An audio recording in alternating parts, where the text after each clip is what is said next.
this episode of the Stamina Lab podcast, I spoke to Geoff Girvitz.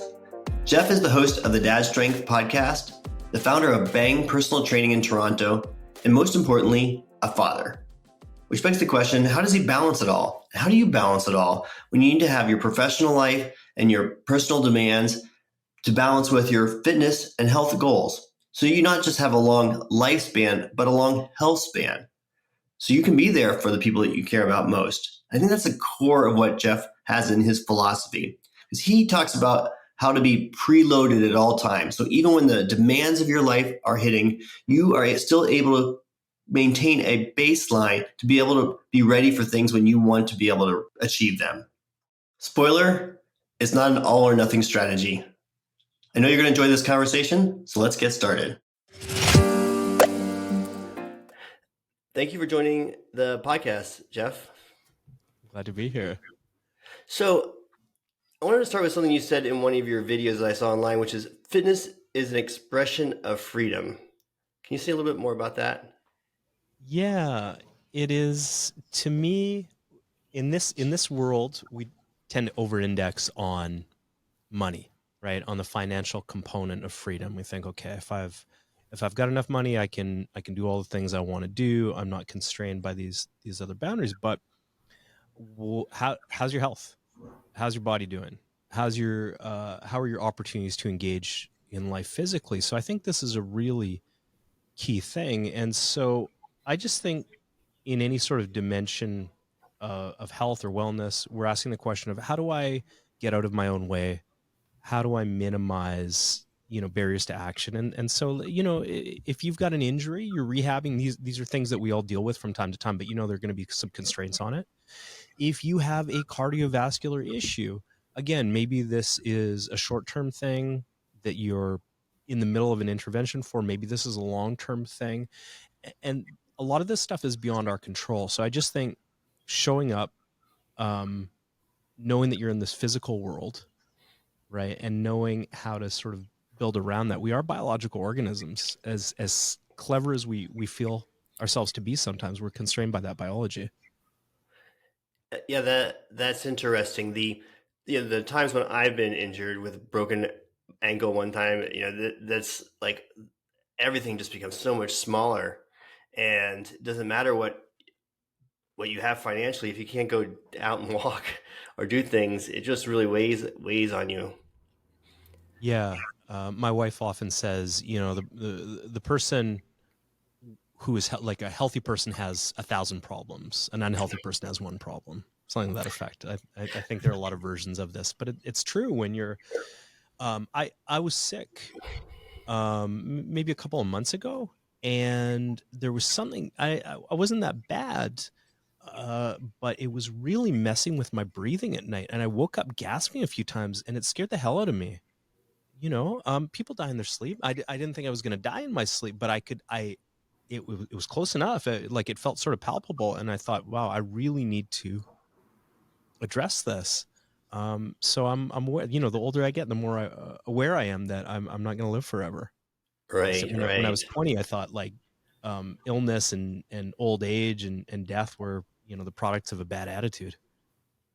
Do you think that this focus on the your physical freedom is it something that is only for you as you get older, that you start to recognize this, or is this something that you should like in investing, you want to invest as early as possible for compounding interest?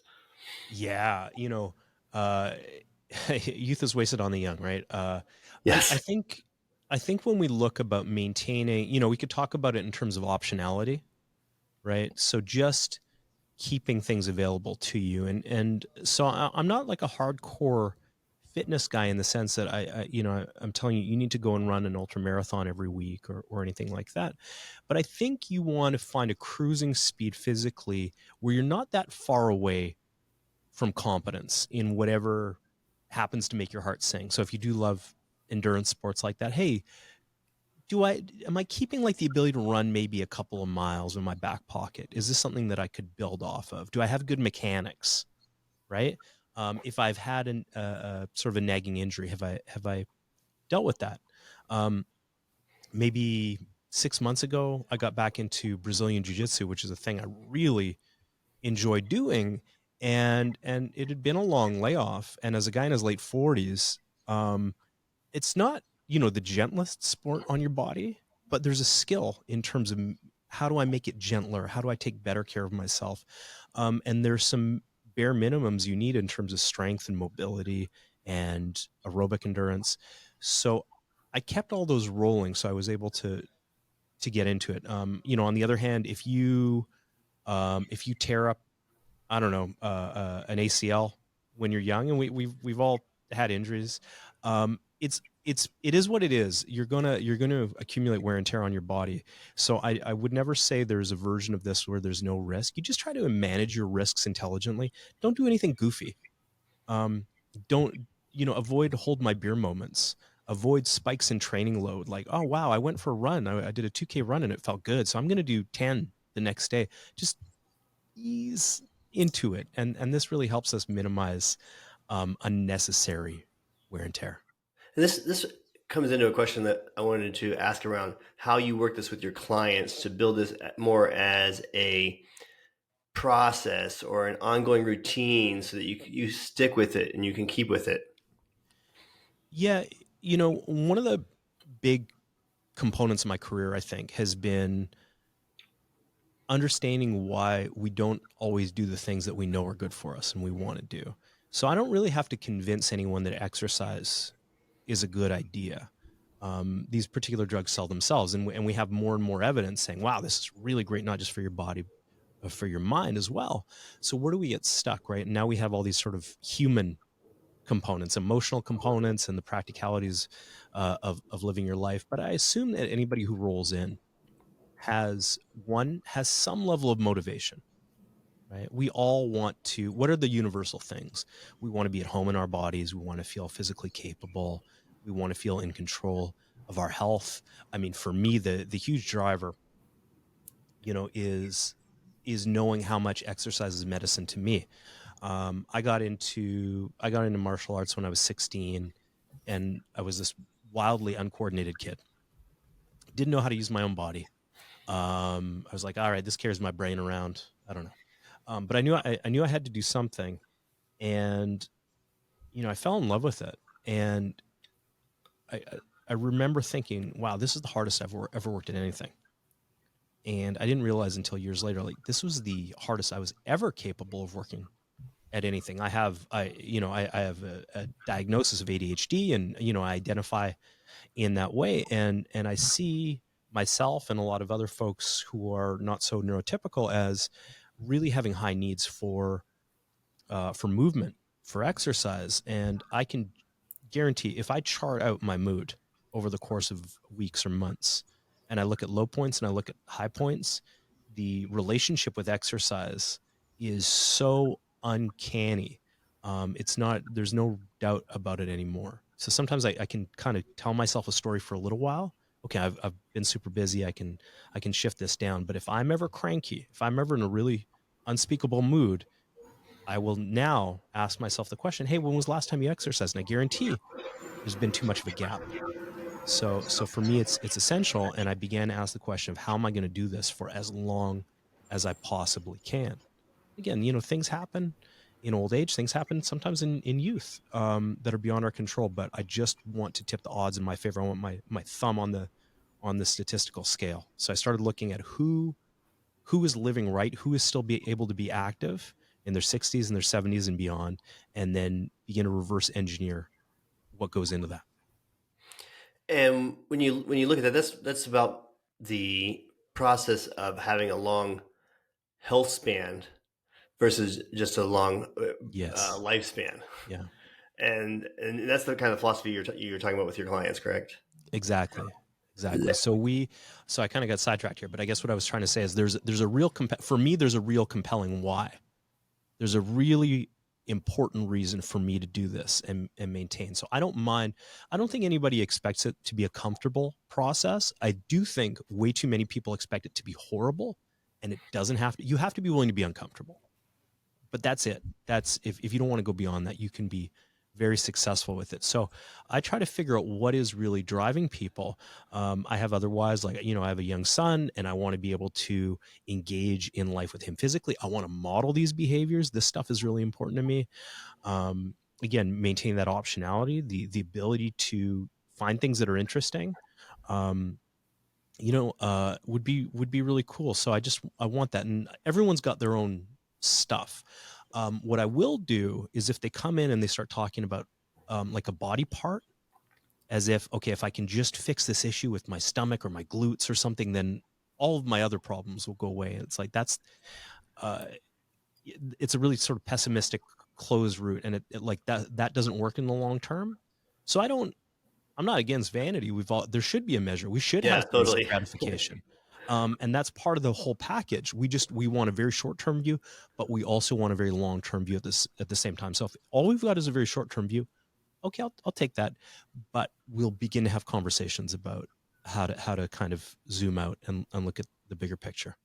Yeah, I like so what you're saying is to look at the why for each person, and in your case, obviously being able to be active with your son is a key part of that, Mhm. and obviously being able to do the things you want to do is a key part of that, and being just for as long as you can, and being able to do the things you want to do, like you said. I think you said within a small leap you could do. You have enough of that base fitness. So if you wanted to go do something significant, Yeah, you can get there.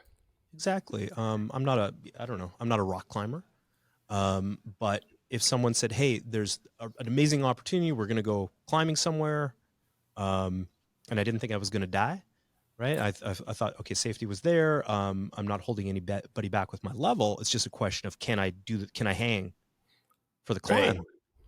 Okay. I know I have enough strength. I haven't maybe developed the grip strength, or maybe I haven't developed the efficiencies or the tools.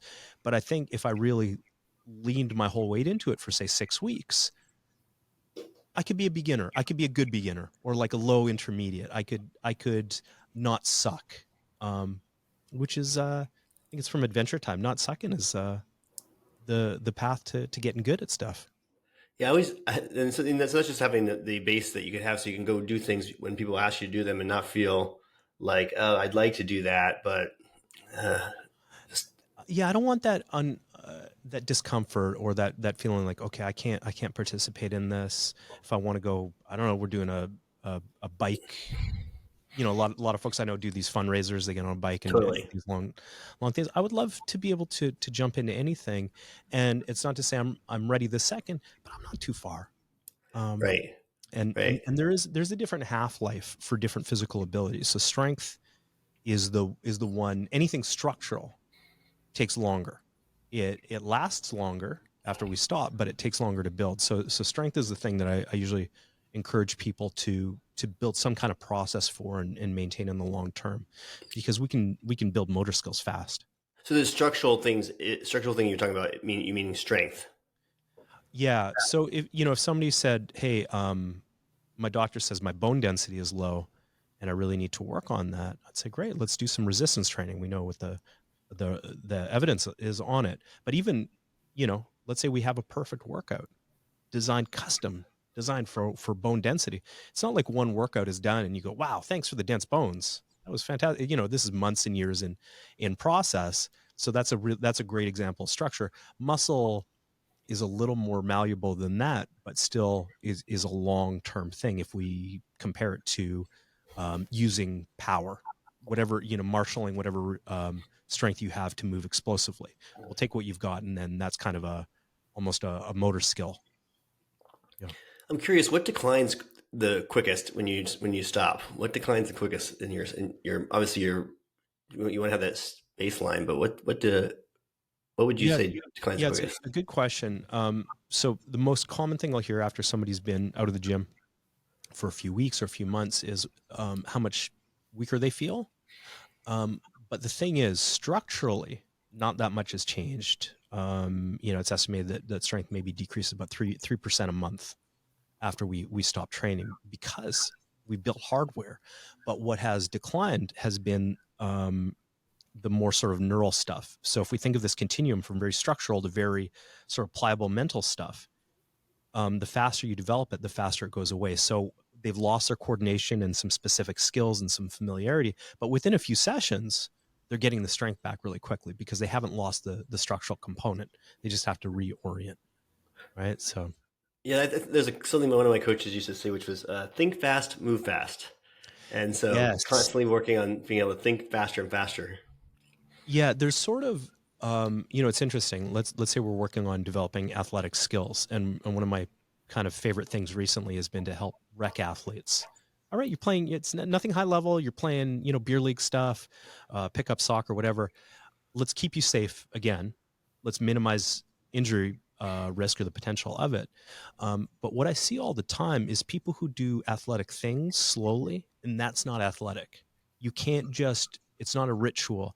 When you want to move explosively, we have to put you in a good position, and we have to make sure that we haven't exceeded what your abilities are, what your strengths are. But you have to be aggressive. You have to try to move explosively. It is you need that mental component and an emotional component to it. You can't just drill it like it's like we're learning math equations.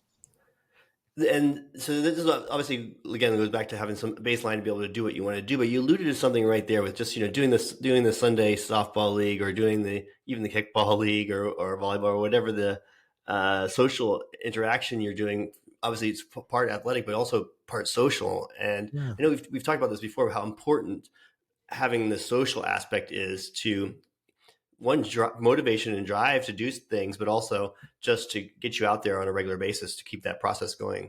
So I hope you could talk a little bit more about the social aspect of your thinking and your philosophy. Yeah, I think it's so important. I mean, there's been a lot of reportage lately about like the loneliness epidemic in the States in particular, and we see that in Canada too. A lot of people don't have close relationships. And what I can tell you is there's something deeply bonding about shared suffering, right? Anybody who's as a group has been through stuff, you'll hear these stories from anyone from military to people who have been in sort of grueling work environments. um, but I think one of the great gifts of exercise is we have these challenges that are hard physically and mentally, but we choose them. And not only do we choose them, but there's a side benefit. It's an adaptive stress, and so we grow out of these things. But to sort of be there in deep discomfort with other people, it really deepens our relationships. And there are all these other reasons to have a social network. Not some people like to work out alone, and whatever works. But for the folks that are sort of more extroverted or feel like they kind of need a team here, um, to have people waiting on you, to have that kind of accountability, and we have a group of guys that come every Saturday to our gym for a strongman class. And so it's not super technical, but it is very heavy and is very hard. So it's a lot of dragging and carrying and pushing and pulling of heavy things. And they're mostly dads, and they're very sweet men, and they nobody has to, that's the thing. There's this assumption that everybody has to be motivating or has to be motivated. I find people are pretty motivated, and these guys just know if they show up, everybody's going to work hard. So they have to bring it. um Everybody's rooting for them. It's an encouraging environment, but they're not going to do it halfway. They don't want to feel like they're half-assing it or letting anybody down. And so at some point somebody made a joke about sleeveless hoodies, and now they all wear them. One of the guys just bought them for everyone, and they wear them, and it's adorable. um I once we have a strong woman group too, and I once told them they were adorable, and somebody pushed back, and they're like, "Do you tell the men they're adorable?" I was like, "Yeah, all the time." And so it's such a positive environment. So if that keeps you coming back and keeps you consistent, or allows you to show up and deliver at a higher level, I think anytime that we can double dip and we can have positive social relationships, and and put them in the same place as healthy, healthy behaviors. That could be anything, but in this case, it's exercise. That could be a biking group. That could be a walking group. That could be anything. I think we really get a lot out of those moments. Yeah, that's I like how you say the double dip. When you're able to put, as key behavior design, when you're able to put yourself with people that are working on the same values and efforts that you are, it just makes everything so much easier to do and go down that route. The thought that came to mind though when you were talking about that, it was I'm new to Austin, and I joined a bunch of groups, but the running group was one that really resonated with me. And we had to do I got signed up to do this program. That was a Texas Independent Relays, and it was 24-hour race, crazy race where we all ran 10Ks over 24 hours. My favorite being an evening run in the middle of the night, which was uh, both cool and great to run, but also just a different dynamic, and because of the running with the headlamp on it, and it was so fantastic. We had to do obviously training runs leading up to that, but the fact that the other people were depending on me for my time and my effort to do that just brought up another level of intensity that I wouldn't have been able to, or might not have been able to achieve without that. And I've, in my days as a collegiate athlete too, the same thing. When you're have that team around you, the people around you that you don't want to let down, it definitely helps get you out there and brings more out than you could possibly imagine. Yeah, they're people you like and respect. You just don't want to let them down. It's all good. The vibes are all good. Nobody's going to get mad at you. If you had a slow time, it's not like Right. anybody would yell at you. That's not what it's about. But the positive energy is there, and you just want to keep it rolling. And I think when we all sort of, I'll often say about the folks we work with, we're never going to ask you to do something that you can't do. But what we will frequently do is hold you accountable to what you're capable of. And I think there's a line. You ever read The Power of Moments? I have No. not. It's a good one. Dan and Chip Heath, they've usually got good stuff to say. And um, there was this line. It was like, wow, Coach Johnson let us do whatever we wanted, had no standards for us whatsoever. He was a great man. Point being, we like and trust and relate better to the people that do hold us accountable to some standard. Doesn't we don't need drill sergeants most of the time, nor should we. But finding was a term I like a lot. Carl Rogers used to refer to it in client relationships. It was unconditional positive regard. Are you a Ted Lasso guy? You watch Ted Oh Lasso? yeah. I love it, and I think to me he is the embodiment of that. I just religiously see the best in you and interpret everything in the most positive way, in a real way, but in an optimistic way. And I think it's a really wonderful thing you can do for other people, and we do it better in motion a lot of the times. Yeah, and Ted Lasso, for that example, he's always with that intention, but also the outcome is building more trust, and I think that really allows as a coach to be able to bring the best out of someone because you're building that trust every time. The guy who runs these strongman classes is Steve, and he's 6'7". He is like covered in tattoos. He's, I don't know, 300 pounds ish. He's not a slight man. He's a pretty intimidating figure, and he's Croatian. So he's got the Slavic background. He's very laconic, and for him to say something is okay. Like if you did a lift and he said that was all right, you see people's face. You'll see their face light up. They're so delighted to get any kind of praise from him because they know they earned it. He does not hand compliments out for free.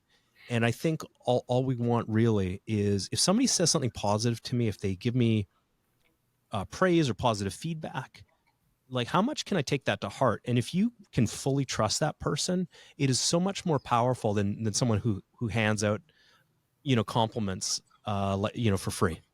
You know what I mean? Yeah, definitely, definitely. Now, you talked about you talked about this weekly group. You're obviously a personal trainer. You're also a podcaster, and most notably, your dad as well. And so, Right.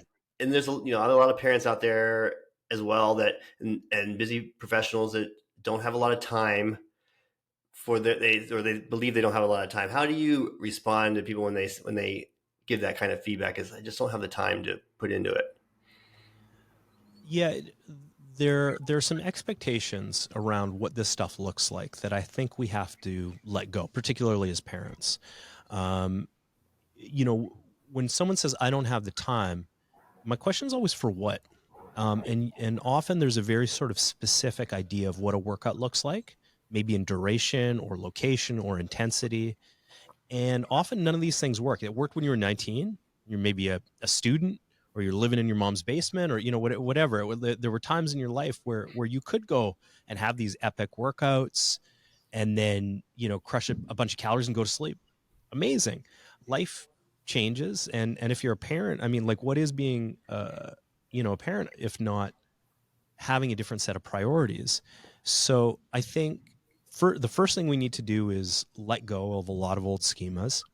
And then the next thing I always want to do in any kind of coaching process, um, I'm just curious about, what does a person's life look like, right? What are the rhythms of their life? When do they get up? Where are their spaces? What are their preferences? What are their superpowers? Is this person like an incredibly organized individual? Are they great with a spreadsheet? Are they creative? Are they great at improvising things? Do they do they like to do the same thing repetitively? Are they good? Are they a creature of habit? Do they like novelty? So these are all really important questions to ask. And what you're going to find is maybe we'll find someone who doesn't have 90 minutes 3 times a week to work out, but maybe they have 15 minutes a day, or maybe those 15 minutes are broken into a couple of chunks. There's always room to do this. 15 minutes of highly intentional, highly focused exercise can be really powerful. And the other thing I guess I would say to people is, like, a lot of times, well, let's say we only have 5 minutes. I know a guy, he's sort of, it was, pretty prominent in the fitness community. When he was doing his PhD, he had, I think, 10 minutes a day, he said, to exercise. That was it. And he got a coach to write him a program for that duration. So the other part of this is, I think we often have a transactional relationship with exercise. What do I get out of this? How many calories did I burn? How much weight did I move? And in the interest of just maintaining your ability to, in the future, I call this staying preloaded, just to maintain your ability in the future to do these things, how do we just maintain, right? And so maybe you won't get anything out of profound, or anything profound out of doing a few minutes. But if you keep your joints healthy, you keep your coordination in check, you keep your base levels of strength in place, first of all, you're going to get the juice, like all the really important stuff from exercise. The less conditioned you are, the less it takes to challenge you. Congratulations, you're getting the mental benefits. So it doesn't take much. And if that's as far as you go, you're still maintaining the integrity of that practice, but you might find later on another 15-minute window opens up, or another 10-minute window opens up. And if you know how to leverage that really well, you've already done the work leading up to that. So it doesn't feel, we're not going from 0 to 100. We're going from, or in this case, maybe we're not going from 0 to 50, but maybe we're going from 40 to 50 or 45 to 50. And that doesn't feel as overwhelming. Like that, staying preloaded. Mm-hmm. Yeah. Staying preloaded, and we're both tiny habits coaches. Yes. So that's part of that. I think that philosophy is, just what can you do that's just a minimum to keep yourself moving, and that you're not. It's not an all or nothing situation where, oh, what the hell, I'm not able to do a full workout, so what the hell, I won't do anything.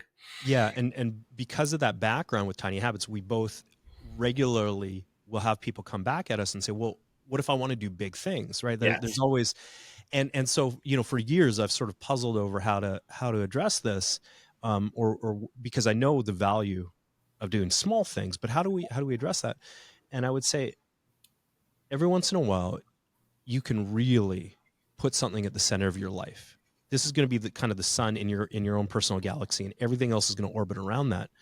And sometimes we do that because we have a really profound reason, really profound why. And sometimes we do it. You go to your doctor. He says your blood work is terrible. you have to change things or you're going to die. And that can, sometimes, not always, that can be really motivating too. But whatever it is, every once in a while we're going to position everything. We're going to say, so I would ask people, right? What if you dedicated the next 3 months to sleep, to just having the world's best sleep? What would that be like? What would that look like? How would you have to organize your life? What if we did that for exercise or any other one thing? And if we put it at the center of our lives, we can make all these changes. We move to the side of a mountain and start, tending crops there, maybe. But most of the time, we're not going to change that much stuff. So for everything else, we do tiny things. And that's where, I would say, let's go to the skeleton of your life and let's look for opportunities, great or small, that we can build things in that don't require you to change your routines or change who you are or build it around like some future version of yourself. But let's be pragmatic and build it for now. Yeah. Yeah, like the preloading way to do that for tiny habits would be, yeah, I don't have time in my day, but you could park further away from the grocery store when you Yeah. get there. You can always take the stairs when you're, especially in the airports where they go up like that. That's a killer workout in itself. We've spent hundreds of years making life more convenient, which for the most part has been great. But I think particularly with, if we look at things through a health lens, we have to go out of our way to make things less convenient. One of my habits that I do, and I make sure my son knows this and sees it, is I take the stairs. I go up, I run up hills and I take the stairs. Um, and and I just find that it's a daily sort of affirmation. Okay, I can do hard things, or I can do more challenging things, but it's at the point where I don't even think about it. It's just a way to layer a little more physical activity into the day. And again, well, does taking the staircase once in a day have a profound impact on my health? Maybe not, but if you keep finding opportunities like this, they're all incremental changes until you hit a kind of a critical threshold and it becomes pretty profound. And I like how you say, again, go back to the preloaded. Doing those stairs is just another way to keep yourself preloaded. If you have that Yeah, 10-minute workout, you do the stairs, you park away from the store, all these little things, you can find a way to keep yourself preloaded. it adds up, and even if it doesn't do anything, right? I always want to come back to this. Maybe you don't think it does anything, and maybe it is pretty minor. It's a placebo. Well, placebos are pretty powerful, first of all. And the second of all, it's a placeholder. It's just carving that time out in your day saying, this is a value that I have and I want to live. And as you continue to maintain that, you're going to find more and more ways to tweak it and optimize or maybe reinvent it. And it will become, um, with your attention and your effort, it's going to become more impactful over time. And with the example, that person that you said had a 10-minute workout to be able to do, or 5-minute workout Yeah. that they had, that when you do that 10-minute workout, it's like doing a tiny habit. If once you get that workout in, it slowly gets a little bit more because you have blocked out that time and you're feeling stronger. And Yeah, well, if it's not really time. That's the thing. When anybody kind of presents this, it's not. And we know from research, for example, on high intensity intervals, that you can get a tremendous physical effect from maybe an accumulated 1 minute of over the top intense exercise a day. The problem is it's really hard. It is by definition uncomfortable, and not everybody wants to do it. But that being said, if you maintain a bit of a higher level of aerobic function and you recover faster, it becomes a little less horrible, right? Because you're not spending so much time gasping for air. Your batteries recharge more quickly. So it's not, you don't have to do the thing, but you can kind of inch toward the thing. And, not everybody's going to squat 600 pounds in their life. Okay, that's not a problem. But are you just sort of incrementally moving toward that? Or if not, at least maintaining optionality there. And so um, I think the second we find an emotional block to any kind of action, we just have to find a way to go around it and make it easier. Make it easier until all the emotional friction has dropped away. And the last piece, I'm not telling you anything you don't know. The last piece is then by the time you've done that, people go, well, it's too small. It doesn't count. It's like, stop it. This has a real integrity to it and it will build, give it a chance. yeah, yeah. And you mentioned recovery there, so I wanted to ask a little bit about your own recovery process. We obviously talk about sleep at the center of your life. It's near and dear to me, so I like to put sleep at the center of my life because it's kind of Yeah. just builds everything else around, and everything starts to fall into place when you do that. And then there's active recovery as well. We're stressing our body when we're out working out. We're stressing our body at our work and all day. And so, in my experience with people trying to sleep, the biggest thing is that wind down period to try to get themselves ready for bed so they can de-stress themselves.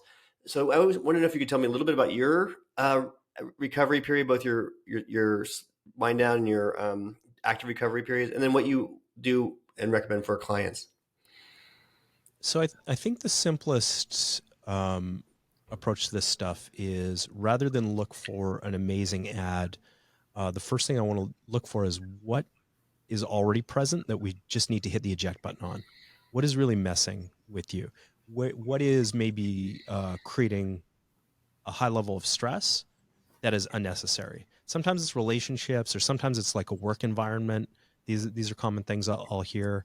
Um, and are we able to drop them? Are we able to jettison this stuff? Right? If you had like a food intolerance, right? Never mind an allergy, and every time you ate something, you'd swell up and have, your skin would get rashy and everything. If you could connect the two really clearly, you just stop. You wouldn't be looking, what's the right skin cream, or what's the right, digestive enzyme. You maybe just stop eating the thing. And so for me, like, a big part of my professional life has been, what can I jettison? I don't mind. I like, when I think about things that get me in the zone, so to speak, right, into a flow state, Brazilian Jiu-Jitsu is definitely one of those things, right? You're just under physical duress, right? Sometimes emotional duress. Good. Now think creatively. Solve these problems. I think that's really fun and really engaging, and you throw your whole self into it. But the other thing I do, in my life that allows me to get there, and I do a lot more of, is writing. And so I don't find it stressful. I find it does require, there is a stress load, because it takes like a level of attention and focus. So the question I'm always asking professionally is, what can I stop doing? What can I delegate? Or, I have a friend that he was the CEO of a not insubstantial company. At some point, he just stopped answering email. I think he deleted his email. People said, well, you can't do that. And his response was, it's happening as we speak. And he did. And he did great. So I think asking the question of what we can eliminate first, sort of, are there any toxins in the system? Are there any poisons in the environment? Is there the equivalent of an air horn just blaring at you in your interpersonal life? Let's get rid of that stuff. And then, the rest is kind of fun to play with. We have a lot more energy and bandwidth to do that. Yeah, when you talk about obviously how the social environment can help propel you forward, and when you talk about removing things in your life, sometimes people are also part of the equation that Oh you want man. to remove out of your life. Yeah. Who's around? Are they Ted Lassoing you? Do you have somebody like that in your life who relentlessly sees the best in you? Can you do that for someone else? Even if it doesn't come intuitively, I think it's, I think it's a skill. It's something, it's an aspiration. I'm trying to be more like that, and it's going to be a lifelong thing. It's a really difficult skill to master, but man, it's really impactful for the people in your life when you can do it and you feel great about it. And again, because it's all real. You're not giving compliments that aren't earned, but you are helping people understand what they're already doing well, and helping them lean into what is special about them. The people that have done that for me, I really appreciate and think about all the time. And even not even having to give out advice, but you talked about before, one with your son, and then also with other people, just modeling the behavior. You don't know who is watching or who's paying attention to you. Yeah. And just by modeling the behavior, you're making a ripple effect on Health is such people. a Ponzi scheme, and self-care. We tell everybody else to do it, right? Yeah. Hey, you should really take care of yourself. And at some point, if you have kids, the question you want to ask is, are you raising someone who's going to tell other people that they should take care of themselves? Which is not nothing, but I think the better answer is, are you going to raise someone who really does take care of themselves? And you do that by by modeling just that. And so that you can be a great parent and still have boundaries. You can be a great parent and still take good care of your physical health, right? We balance a lot more, and sometimes we need to find the minimum effective dose for a lot of this stuff. But I'll tell you a secret. Quiet as it's kept, most people who are really hitting the gym a lot are doing way more than they need to anyway. So it's good for them mentally, or it's a habit, and that's great. But most people, if you just did one set instead of 3 or 4, you get most of the juice out of it anyway. So really becoming a master of efficiency is kind of learning to appreciate these where the highest return on your investment for time and effort is. Well, that probably leads into my last question I want to ask you, which is, if you could give one piece of advice to people who are wanting to improve their fitness and their health span, what would it be? Consistency of practice is everything. So we so often look at very big sort of shiny outcomes, running marathons or squatting a ton of weight or doing these really intense things. But the people who have the best outcomes long term are the ones who maintain some level of practice on a daily or multiple times per week basis. And so what they do is less important. And just as a personal example, when we were in Toronto, was the most locked down city in the world during COVID, and it hit the fitness world like a ton of bricks. And so we were just shut down for, I don't know, for like a year and a half. And there was so much chaos going on, and I had so much kind of uncertainty that I was not really in a motivated state. Like I wasn't juiced to exercise. There wasn't a lot I wanted to do, and everybody had their way of sort of coping, right? So all I did was the minimum. I just showed up and grabbed a weight and did something. I just started, and some days I would stop after a few minutes, and some days I would go for a while, but I maintained the habit of practicing. So I always started and kind of saw whatever was left. And honestly, I didn't do anything amazing, but when my motivation finally started to return and I had more bandwidth and more energy, I was in a position to capitalize on it. I didn't have to start from zero. So that's, in terms of staying preloaded, that was how I did it for myself, and it really did work. And say something and do stuff that's fun. Just do stuff that's fun. Yeah, stop feeling like you have to do things that suck because somebody told you they were more effective. Dance, walk fast, do goofy stuff, make up your own martial art. Like it doesn't matter. Any kind of movement. We have done such an incredible job, such a number on people, convincing them that movement is not inherently enjoyable. Gym classes and social media and everything else have kind of ruined that for a lot of people. And I didn't love gym in school. I didn't feel connected in that way. But by staying with it and kind of knowing that this was important to me, I was able to find versions of movement and exercise that I like. You look at a baby crawling around on the floor. It is so much physical work for them. Like it is a 10 out of 10 effort, and they are not counting sets and reps. They are just so juiced and excited to explore the environment. They are so hungry to learn and be able to explore their own capabilities. I don't think when I'm doing jiu-jitsu, I'm not thinking about how tired I am. I'm not thinking about how many reps I've done.